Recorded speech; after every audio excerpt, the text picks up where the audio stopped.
Kayla, we have a brand new season of The Recruit coming out here shortly. Where do we pick up with everyone, and including Amelia? We pick up the second after we left off. So Max has just been shot, and Owen is still in deep trouble, and he is still very much in danger and trying to work his way out. Well, we quickly find him in Korea after a little bit of working things out with Nyland. So there's a little bit of a messy situation that Amelia has to deal with at that point. Where do we where does she stand on having to manage these Owen and a new operative? Yeah, I mean, Owen is trying to redeem himself. He's fighting for his reputation at that point, and so is Amelia. She's very much like in damage control mode.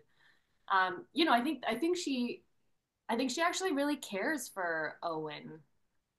Even beyond the romance, I think he kind of has like a naive, genuine desire to help people, and I think that there's part of her that wants to protect that. So no matter what he gets himself into, she's like trying to be reasonable. She also has to protect her own career, but she doesn't want to see anything bad happen to him. So yeah, she keeps supporting Owen as much as she can without getting in trouble.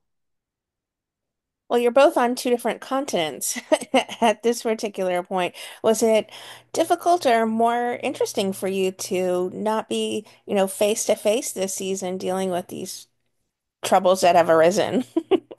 I like to think of Amelia as kind of the Miss Moneypenny character.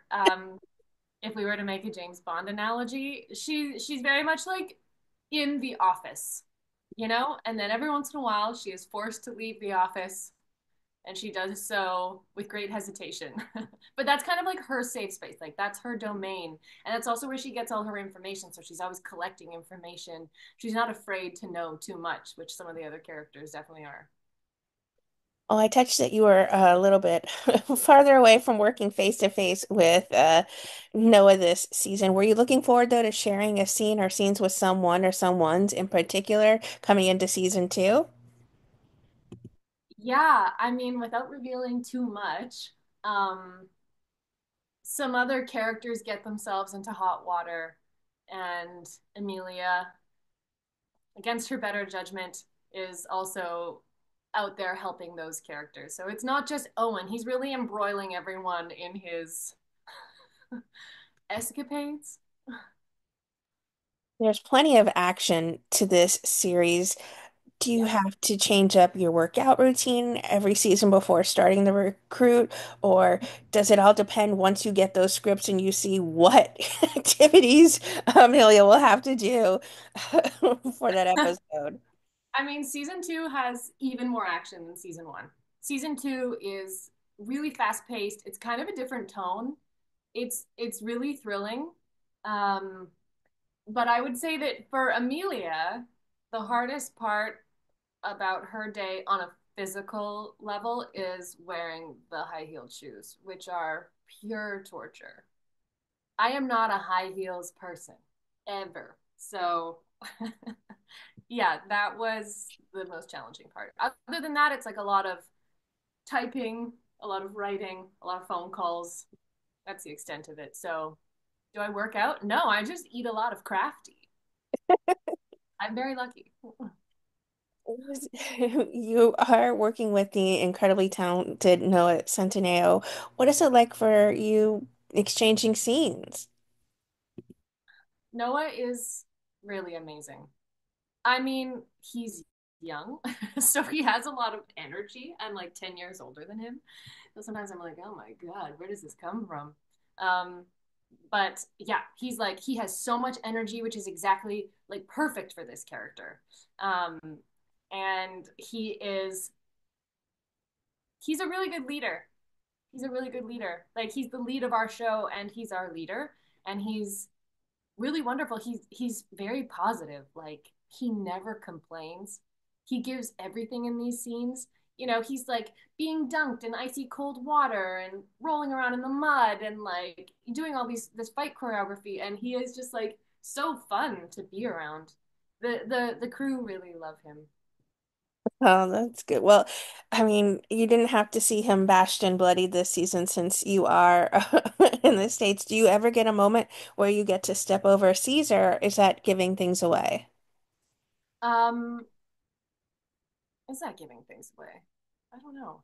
I mostly Amelia sticks to the office. So, but she's always aware. She knows where people are.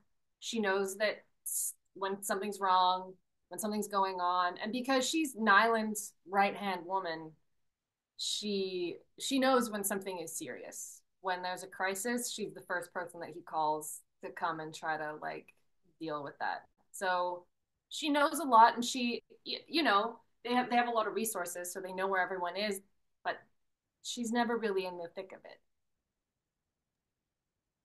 Get to work closely with Rondi Curtis Hall, which is an acting legend. Have the two of you spent some time off behind the scenes, talking about the incredible work he's done and the wonderful work he certainly puts into this series as well? Yeah. My favorite thing that he's done, obviously, Romeo and Juliet. I, yeah, he's incredible. He is really amazing. He brings like so much gravitas and yeah, like he's got this incredible voice. I don't know if that's a stage voice, but he's got this incredible voice, which I think sometimes in television actors don't work their voices as much. But I really admire that about Vondi, and I think it's because he does come from like a theater background and he's like very classically trained. Um, but yeah, we had fun backstage. Mostly him and I took naps. We took a lot of I naps. mean, I was gonna ask what it was, how do you decompress after all those, intense scenes, but it sounds like you and Vondi have a ritual in place.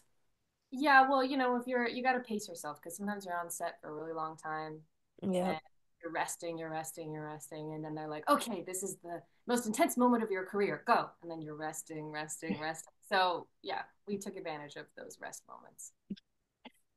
I'm not sure if you're able to tease, but if you can't talk about some of your favorite moments from filming this season on screen, are there some episodes in season two that you really want to give a wink that people should pay attention to?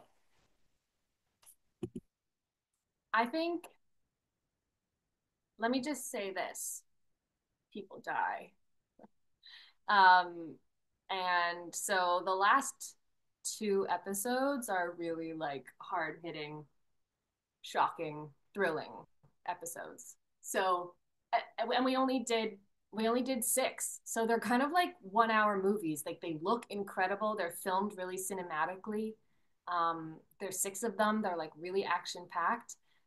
But yeah, I think it's gonna be a really binge worthy show because the last few episodes get very heightened. I mean, season one was such a success, and people are still talking about what a great show this is. What does it mean to you to be a part of a hit Netflix series? I think it's wonderful to be on a hit series, but I think the thing that is most dear to me is the fact that it was also like a really tight knit, supportive cast and really respectful producers. And the showrunner is brilliant, and he's a great director. He also directed some of the episodes, and I loved working with him just like as an actor. He's so good at directing actors, and it's funny, and it's such a privilege to be on a show where you get to work with these great jokes and it's so well written. Like I just feel very, very grateful to be working with such incredible people who are very kind because that's not always how things go. Well, the show returns January 30th. How do you plan to celebrate? Will you even be sharing maybe some behind the scenes photos as well? I'm sure there'll be some very fun behind the scenes photos that make it out there. Yeah, I mean, I've only seen the first episode. We had like a little cast and crew screener in Vancouver a couple days ago, and we got to watch the first episode. But other than that, I'm just like everybody else. I'm gonna be watching it on January 30th as fast as I can. and seeing how they cut it all together because you never know. Sometimes they make changes in the edit or the story shifts a little bit. So what's on the papers on the page is not always what you get to see. So I'm in the same boat as everybody else. Is there any room then to improv in those moments so they do have extra takes for maybe changing things up, or you just eager to see how they crafted what you did record based on the incredible scripts that are already prepared? Yeah, I mean, okay, I really look to Colton and Christian. They are so funny. They have like an improv background, a comedy background, and they give a different take every time. So there's a lot of options to choose from. I think that they are brilliant. They are definitely my inspiration, those two. And so yeah, like it'll be interesting to see what they choose. Like, do they choose to go more funny with it? Do they choose to like lean in hard to like the drama? I think it's probably going to be both depending on the moments, but yeah, it'll be really interesting to see how they cut it all together. What's next for you? Have you been busy working on any other series or films coming up soon? I am attached to an indie feature right now that's still very much in its early stages, but it's about two sisters who reconnect after a childhood trauma and they kind of work through this trauma together and rebuild their relationship. And I have four half sisters, so that is a film that feels very dear to my heart. So I'm very excited to be working on that. And I'm also working on a short documentary of my own. It's my very first project that I've ever directed. So that's been really interesting. I started that during the strike, and I'm hoping that'll be finished in a couple months. Well, we are eager to look out for that then. Are you able to tease the topic for that, or is that still under wraps while you craft it? It's let me work on my pitch and I'll get back to you. Sure. What would you like to say then to everyone who are fans and supporters of the incredible work you do, Kayla, whether on The Recruit or any of the projects that you're a part of? I know that okay, I feel like people do say this and I've never understood it until now, but the messages that I get from fans is actually it's very very sweet and really touching. I got Christmas cards from people like I think that's so wonderful. I really didn't realize that that was going to be part of the job, but all the messages that I've received from people on Instagram saying like why they like Amelia and what their favorite moment is and like replying with inside jokes, like it actually is very fun. It's been very fun. So thank you to everybody. It must mean so much to you when you do get one of those messages and be like, all right, the hard work paid off. Good for Yeah. me.